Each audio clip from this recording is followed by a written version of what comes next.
తెలంగాణ భవన్లో పాడి కౌశిక్ రెడ్డి మాట్లాడుతున్నారు. లైవ్ లో చూద్దాం. మా మేనిఫెస్టోలో అని పెడతాడు. ఎంత సిగ్గుమానించారనే ఆయన మాట్లాడుతుంటాడు.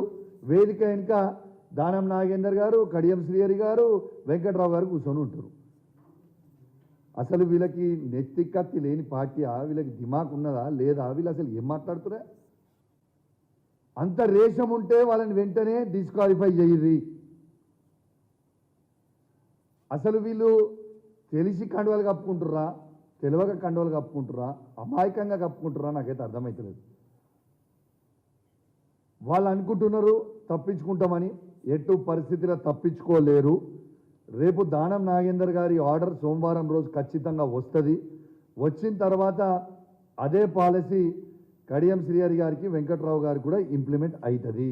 మేము ప్రొసీజర్ ప్రకారం పోవాలి. కాబట్టి ఇప్పుడు ఆల్రెడీ దానం నాగేందర్ గారి మీద ఆల్మోస్ట్ 1 month అవుతుంది. కాబట్టి మేము పిటిషన్ ఇచ్చినాం. కాబట్టి ఇప్పటికీ ఉట్టి దానం నాగేందర్ గారి మీద పిటిషన్ వేసినాం. That will be a referendum to other 2 MLAs as well. So 100% by election రాక తప్పదు. ఖచ్చితంగా బై ఎలక్షన్ వస్తుందని కూడా ఈ సందర్భంగా తెలియజేస్తూ, ఖచ్చితంగా ఈ 3 నియోజకవర్గాలలో మాత్రం మన క్యాడర్ మాత్రం రెడీ సిద్ధంగా ఉండాలని కోరుకుంటూ సెలవు తీసుకుంటా ఉన్నాను. Thank you very much. జై తెలంగాణ, జై కేసీఆర్.